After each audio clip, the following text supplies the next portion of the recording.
Greetings. I've got another video for you today regarding the Forbidden Lands story and campaign that I've been running for quite some time. Most of the time I would say it's a solo game, but lately it has become a standard traditional role-playing game. My son, one of my sons, and a good friend of mine joined up just yesterday online and continued the adventure. We were introduced to another character, and I'll bring you up to speed on who that is here shortly. And my son was able to finally bring the Jarren Tel'Moore in captivity story, at least that arc, to a close. And so we were able to rescue Jarren. And I'm going to go over the details on that in this video and share a little bit about how the combat went, introduce you to one of our new characters that we've got in our group. And then we had some interesting things occur during the course of this battle, and I really enjoy how the game lets you decide. And I would like to hear some of your thoughts here in a little bit, maybe in the comments when I get to that section of the battle that takes place, and see what you would do. What would your group prefer when it comes to certain aspects of the rules that are really left open, they're left to interpretation. And it specifically comes around the kin talents and how that all works. And I'll explain here shortly. So let's get started in this thing. To bring you up to speed on where we were at in the timeline, our characters were sitting in the fall wane month right around the 36th, 34, 35, 36. And we had gone to the arena forest where the primary Roka orc encampment was located, which is right here, right in the center of the arena forest. Now, also, they have been recently fighting down in the southern edges of the forest due to the advancements of Zytera's army for their nefarious purposes. And that allowed us a little bit of room, a little bit of breathing room up here in the central section of the forest to give it a shot at rescuing Jarren. And we were able to do that. The last video, we went into the camp. Ushkala, who is an Isir orc, banished from her tribe or clan, and she's one of our PCs. And then Hereveld, who had used, he's a human sorcerer, who had used the Bind Soul spell and taken over the body of a Roka orc that the characters had off-screen during the downtime were able to capture. So we've got two spies, basically, in a sense, running into the Roka encampment. And the last video was all about the initial contact with the enemy. That reputation got Ushkala, and it almost turned into kind of a mess, but it didn't, which was a lot of fun. You never know what's going to happen when you let the dice and you let the story unfold in front of you. So that's what I certainly enjoy about solo play and role-playing games in general. So anyway, we were able to set up the next scene. The next session was going to be Jarren and the other two prisoners that he was kind of stuck with, which was Shaldine and a human male named Clef. He's kind of a big guy. Basically, if you remember, he was the one that was able to kind of diffuse the situation last time. He is a con artist and a Path of Lies styled NPC. Anyway, that's who the three prisoners are. And then we have Golpa, which is the older wife of General Arka, the leader of the Roka Orcs. She has kind of taken it upon herself to utilize Jarren's capabilities. She has her motivations, and she has spoken directly to Jarren about making more potent antidotes, specifically extremely potent poisons. And so that was all set up, and Jarren has to go out into the dark forest and to gather ingredients and herbs and materials to craft those deadly, deadly poisons. And so that's where the scene will be set up. That's how the adventure will start and take off. And with Golpa, there were 4 special guards that belonged directly to her, and there were 4 standard Roka orcs. So we've got 8 total orcs accompanying the 3 slaves out into the dark forest. Now, they had to travel farther than normal gathering resources here, and Golpa expressed interest in learning how to do this. Now, that was just kind of on the surface. Jarren didn't really know what to make of that. Either way, that was something that she had expressed. So she's going with the group, right? And the 3 prisoners, 8 guards, Gulpa, and Gulpa decided, if you remember, there was an encounter, that reputation hit, the orc that recognized Ushkala. Gulpa demanded that that particular orc accompany us as well into the forest. So he's one of the 4 regular orc guards, right? And I never did really have a name for him. In this session, when we played, I just named him Rex because he recognized the reputation, just R-E and then X. So this particular orc's name is Rex for the purposes of this game. And he's one of the ones that Gulpa said, you're going with us too, because she wanted to do some investigating of her own. She heard about the little confrontation in the camp. Her guards informed her, and so she was going to get to the bottom of it just going directly to the source, or in this case, the sources, which would be Ushkala and Rex. So on the journey out there, they've done this. They're having this conversation. Gulpa is talking privately to Rex first, and then second to Ushkala. This was part of the adventure. I let my son and my friend control Ushkala here just because we've got almost too many PCs as we were doing this to make it a solo run, but this was kind of a big deal. We wanted to gain Jarren's freedom, so we had a lot of PCs involved here. So they controlled that conversation, and Gulpa was beginning to ask things like, okay, so is this guy Rex lying to me about who you are, or is he telling the truth? And Ushkala is not a good liar. She was too afraid to lie. She ended up telling the truth, which benefited her. And I did use a little bit of the D12. Let's see, the orc, is she upset in one way? Would it be upset with this particular person, Rex, or is she going to be more upset with Ushkala? What's her primary angle? And it worked out to where Rex was the one she ended up being upset with. And Ushkala was not off the hook, but certainly not as severely punished as Rex was, which after a little while down the trail, he ended up getting executed. So now we're down to 7 total orc guards because Gulpa has her own motivations. And really all the motivations is to get her son, Thukar, in line to take the leadership spot from Arka once Arka finally dies, once her husband finally dies. And Rex was one of the orc buddies of one of Thukar's rival half-brothers or step-brothers or whatever you'd want to call it. So that's her motivation. Well, all that's taking place. They're heading out. They go north and east of the main encampment and all dark forest. And the other characters that were set up because Jarren was able to communicate to Haraveld and Ushkala, this is where we'll go. Meet us there, set up an ambush, do what PCs do, right? Attack, roll to hit, that kind of thing. So Haraveld runs back to Alhun, Yosefka, and our new PC that shows up, along with a character in the book named Virelda Bloodbeak. Our new player character is named Radeka, and she is an older half-elf druid who has an interesting backstory that sort of comes to play here with Teramalda. And the reason Virelda Bloodbeak, and this is the Raven's Purge book, and this is Virelda Bloodbeak here. She's on the cover of the book, and I just thought that's a really cool thing to throw her in this particular campaign. She's not a major player, I would say, in the Ravenlands or the Raven's Purge book, but she does have an integral part. Teramalda is this creature here, and the story and the history of Teramalda is listed primarily in the Game Master's Guide, and her stats are in there.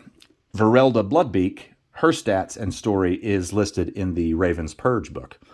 So anyway, Virelda Bloodbeak and Radeka show up to the area where Alhun and Yosefka are waiting, as well as Haraveld at this point, for this particular ambush to take place.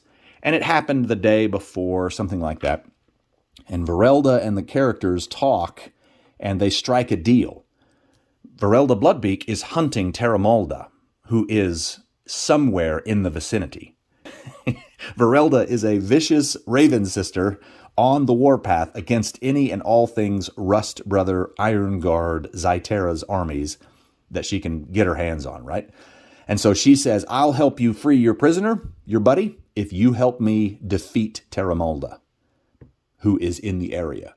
Now, without spoilers and all that stuff as far as the GM's guide, if you're a player and you're about to face Teramalda, you may want to know that there will be some spoilers on how to defeat that creature in this particular video coming up shortly. So you've been warned. At any rate, so Virelda and the PCs are now working together, and we've introduced Radeka, who is our first druid player character that we've had in the story. I've done the sorcerer for quite some time, but we've never had a druid, so I'm looking forward to how my friend develops this character and continues on.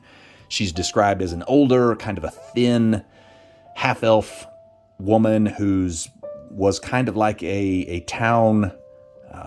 Her small village before she started and became an adventurer. She was the one that could help the citizens and maybe protect them by giving wisdom and advice to the town leaders, that kind of thing. A respected individual in the town. And I'll let that continue to develop as it does. So anyway, Radeka, Virelda, Yusefka, Alhun, and Haraveld set up an ambush where Jarren, Chaldine, Clef, the three slaves, are heading towards, right? And once that gets set up, as they're walking that direction, the slaves, specifically Jarren, begins to hear creaky iron metal screeching sounds off in the distance in the forest. The thunderstorms begin to get closer, and and Jarren, of course, my son, knew who that was going to be because he had heard a little bit about what's going on here, obviously being online. And so Teramalda was stalking the orc party as they went to their location to gather these herbs and ingredients. And so the ambush for the freedom of Jarren began just before Teramalda arrived, busting into the middle of the battle. So this was a chaotic three-sided battle. The orcs fighting against the PCs, and Teramalda showing up as a third individual in the battle began to make things messy.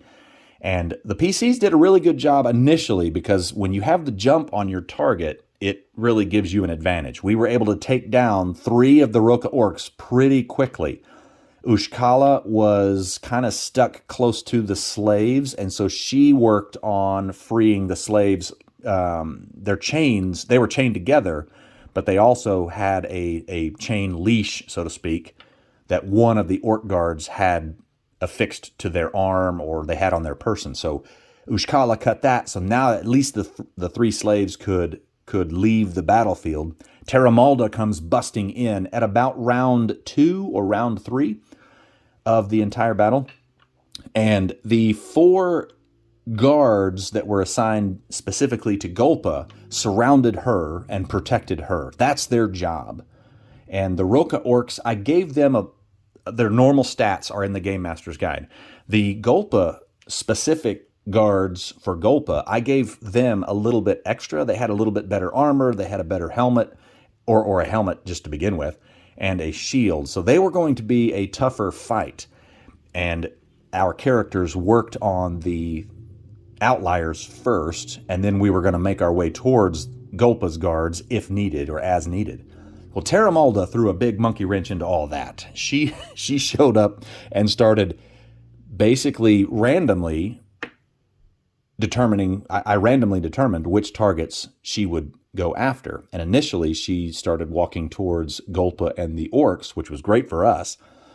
And only one of them died. The other 3 forced Gulpa to back away from the threat. And as this was taking place, Virelda had spoken of a stone outcropping in the middle of this forest that had iron deposits and various layers, different layers of stone and iron, and it had been struck by lightning, and it created a very strong magnetic area within that outcropping. And I did some AI art. I'm testing that out. I usually don't do that, but I'm trying it out these days, and I'll post a picture of what that little stone outcropping looked like, and as well as the dark forest area just to set the scene for the players, for my friend and my son, so we could see what it looked like for our characters. Now, granted, I think the picture's not necessarily in the fall, but that's okay. You can use your imagination, right? So anyway, our characters begin to, under the instruction of Virelda and Radeka, who knew how to defeat Virelda. Or not Virelda, I'm sorry. All these names, see? That's why you've got to take notes and use sticky notes and keep it straight, because you say the wrong name and then everybody's confused. Teramalda is the enemy here in the suit of armor with flames coming out of each joint and crevice, right? Virelda Bloodbeak is the one trying to kill that monster. So Virelda and Radeka knew how to defeat this creature. And it was a magical spike that's thrust into the chest plate of this particular suit of armor. Once that spike is removed, the enemy, Teramalda, is defeated. But other than that, there's no good way to do damage to this thing. And the PCs didn't know that, so we attacked Teramalda at distance at first. She is a slow-moving creature, and so we were able to stay out of its range and lure it up to the stone area. So as the characters are doing this, Yosefka, she wears pretty heavy armor, and so she starts taking off all of the armor gear so she can maneuver a little better, because some of these rocks are severely magnetized, and it would cause some issues, some very strong pulls, and potentially get you stuck, which makes you an easier target. She didn't want to do that. So as we slowly lure Teramalda up this incline towards the stone outcropping, the characters are getting rid of their metal items. Now, we had decided that once we lured her up here, Alhun and Radeka and potentially Ushkala would initially defend the Orcs defend against the Orcs, rather, if the Orcs decided to cause problems as we were dealing with Teramalda. Because our objective up to this point, we have freed Jarren. He's chained to 2 other slaves, but he is no longer in the custody of those Orc guards. We're still on the run, so we are almost complete in freeing him. Now, Teramalda is still amongst us, so we've got to deal with that as well. So as they're getting to safety, we're making sure the Orcs don't come back and cause problems. The other characters, which would be Heriveld, Yosefka, and Virelda Bloodbeak, our NPC in the game, those 3 are going to be the ones that grapple and risk getting into arm's reach of that 2-handed sword that Teramalda carries, which would be vicious. It's a massive attack. And we were going to be the ones that would try to remove the magical spike from her chest, the armor, right? So we get up to the area. We had to somehow grapple and immobilize her, and that was a wrestle in and of itself. And every time we're within range and we do this, when it comes to her turn on the initiative, she gets to attack. And I rolled a random 1-2, it was Heriveld, 3-4, it was Yosefka, 5-6, it was Virelda, right? And the first one I rolled was Virelda, and it nearly killed Virelda Bloodbeak, or it nearly broke her. I guess I should say broke, because you could still be alive even if your strength is dropped to 0. Well, Virelda's strength is very high. She has unnatural strength because of some other aspects of her past, right? And it knocked her down to 1 strength. So that's one of the 3 of us severely injured. We did, after she was hit, we were able to grapple Teramalda and get her up against some of that magnetized stone and iron outcrop area. And so she's now stuck. We were successful there. The next step is remove the spike. And there is a -3 modifier to that particular might roll. And that's listed in the Game Master's Guide. So that's just playing the rules as written. Now, I did add a little bit for Teramalda. I treated her kind of like a monster, even though she doesn't have the technical monster attacks 1 through 6, and you can randomly determine which one the monster does. However, she's immobilized. She's stuck up against this magnetized stone outcropping area, but she's still attacking. She's going to have spikes and rusty, torn apart pieces of this armor that's going to cause damage to the characters. So she gets attacks with a little bit of a negative on the roll, but not much, while the characters are trying to remove the spike.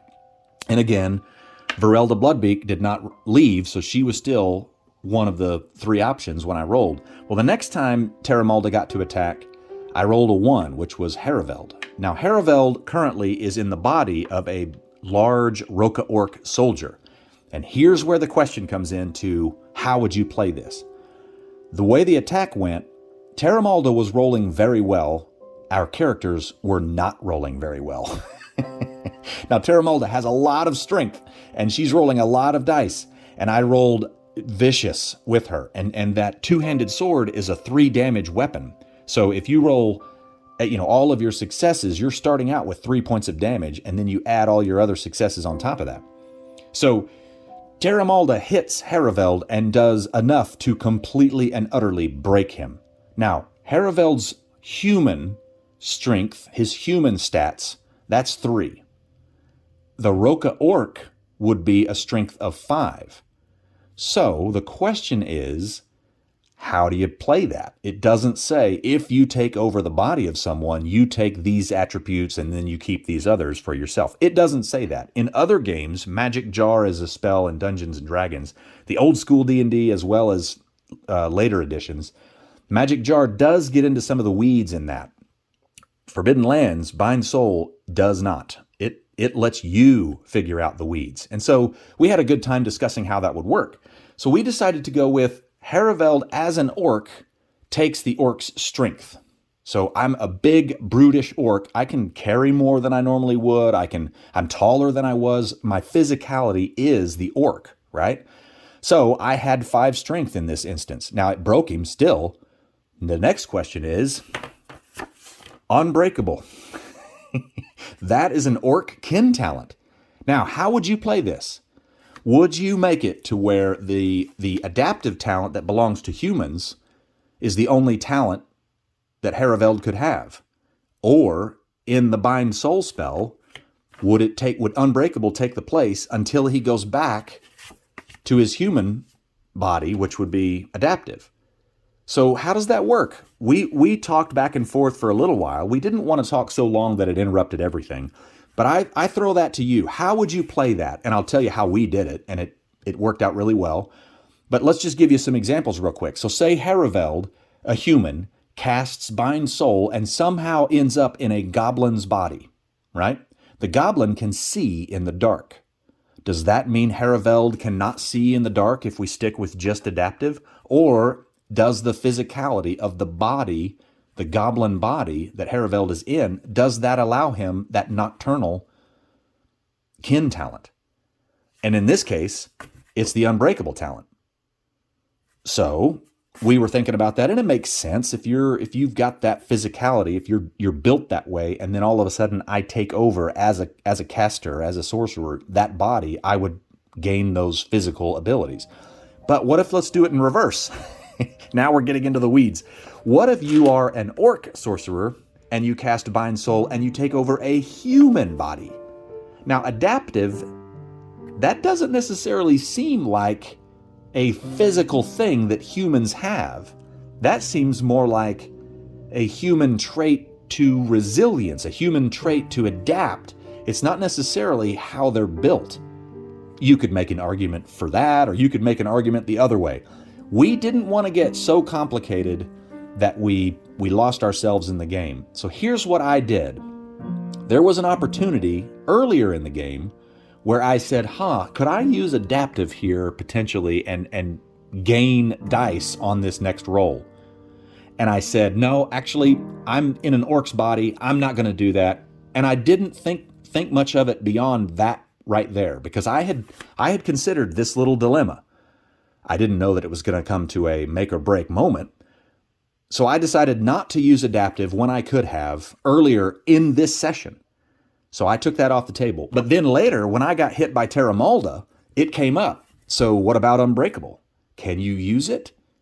And here's what we did. We decided, yes, you can. If you are an orc in the Bind Soul capacity as an orc, even though you're originally a human, you can use Unbreakable, but not adaptable. Or adaptive, rather. Does that make sense? So that's what we decided to do. Now, you could make a point and argue, well, you still have your own mental capacity, right? So you should still be able to use your adaptive mental capacity. But we just decided to keep it simple and go, it's all or nothing. I don't get to have my cake and the ice cream and all the other fixings as well. So I went with Unbreakable, and I was glad I did it because it broke all 5 strength points. And the way this talent works is you spend willpower and immediately get back on your feet. Every point you spend, you recover 1 point in the broken attribute. So I went from 5 to 0, and then I spent 5 willpower points, and now I'm back to full strength. However, it does not recover. It doesn't affect critical injuries. And I did have a critical injury on this, because when you're broken like that, you have to roll on the critical injury table. And wouldn't you know it, I rolled a 65. And on a slashing wound, a 65 is cleft skull. You die immediately. And so then I pulled out the old lucky talent. This is the second time Hareveld has used the lucky talent. And on that roll, I could not believe it. 65. And that wouldn't have mattered on anything. He's not wearing a helmet. My character, the orc, was not wearing a helmet, right? So I don't even know. I didn't even have to look at it to see, does the helmet stop this blow here or whatever. Anyway, so I re-rolled with the lucky. It's a rank 1, and you can re-roll once, and the lowest roll counts. And I rolled a 51, which was bleeding gut, which is also lethal, but it's a lot better than cleft skull. So that's the second time Lucky has come in and saved Hareveld's bacon. So at least my bleeding gut is I've got an hour. I rolled that, and I had an hour before I was going to bleed out and die, and I have 5 days to recover if I'm able to not die in the process. So that was a little tense, and it was a fun exercise in how does our group want to play this game. Lots of fun. So anyway, to keep going, right after that, the next turn, it was Yosefka. And my son, was able to he had to push the roll, and he finally was able to remove the magical spike from Teramalda's chest, the armored chest area where that spike was driven through, and right there at the symbol of rust. It removed the spike from the armor, and it immediately ended the fight, which was crazy. So then we had some healing to do. And once that was done, we made sure those orcs never came back. And I did a little bit of die rolling just to see, are they going to risk it? Now they're outnumbered, and they just had this big monster that those guys defeated. Are they going to risk it and come back with just 3 of them and Golpa? And I ended up rolling just to see how greedy they were going to be. And it rolled in the favor of the characters that they did not come after us, so we did not have any more combat at that point. Radeka was able to heal my character, Hareveld, the bleeding gut, so we were able to stop the bleeding there. He's not in danger of dying at the moment in that regard. And that ended the adventure. So we did a couple of things here. We freed Jarren, and I did the math, and I was guessing he was in custody around 200 plus days. It turns out it was 197 days exactly from the 36th of Fallwain, from when he was taken back earlier when our stronghold was wiped out in, I think it was Springrise. So 197 days, Jarren has been in captivity. He is now free.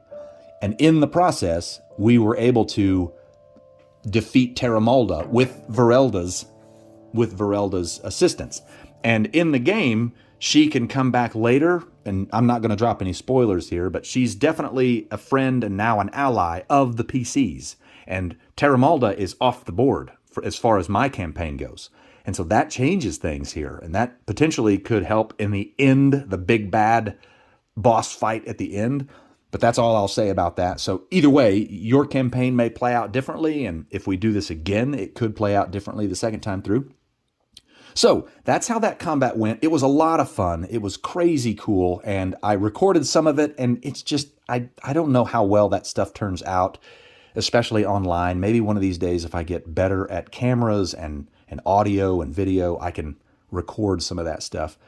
It's a really good time when you have a good group like that, and these 2 players that I was with are all-stars, and I love it. So the backside of this, we are still the daytime of 36 Fallwain. Our characters have healed. We are just north and east of the main encampment in the Arena Forest, and we've got to get to safety. We've got to get out of there. And I haven't yet done the hex crawl back to Ember's Shrine, but I may do that next I may do that, or at least give some info on that in the next video, because I haven't really done much hex crawl in my videos, and I think that might be fun to do, just to see how others do it and hear how others do it, and then compare notes, and you take the things you like from other people's games, and I'll take the things I like from other people's games, and pointers and ideas, and we just kind of collaboratively make a fun, I don't know, group of players that enjoy this game and share stuff in the comments section. And yeah. So the last little bit would be, we've got Shaldine and Clef still with us. Virelda is with us just briefly. She's going to give Radeka as a gift, who's a brand new character. So Radeka has almost next to nothing here. And I forgot to do this the other night in the game. So if you're watching, Radeka, Virelda does give your character a magic stone, one with bind magic. It's a smooth, polished black stone. It has power level 2. The spell bound to it is Mend Wounds. And it's a one-time use, and you can use, at a power level 2, Mend Wounds, which is a fantastic stone. Fantastic spell to use. She gives that to you as a parting gift, as Radeka and Virelda had been together for a few months hunting Teramalda. And the next time we pick up, we're going to be heading back to Ember's Shrine, and Haraveld's going to be getting out of this orc body and back into his own. He's ready to be back human once again. Anyway, this sure was a lot of fun. I hope you enjoy this. I really appreciate the engagement, and the other channels on YouTube I've come across are lots of fun. I really enjoy these videos and this game, and I hope that somehow you find some entertainment in this, whether it's on your car ride to and from work, or on a long trip, or maybe you're just kicking back, relaxing with a cup of coffee. Either way, I hope you have a great day, and I will catch you on the next one.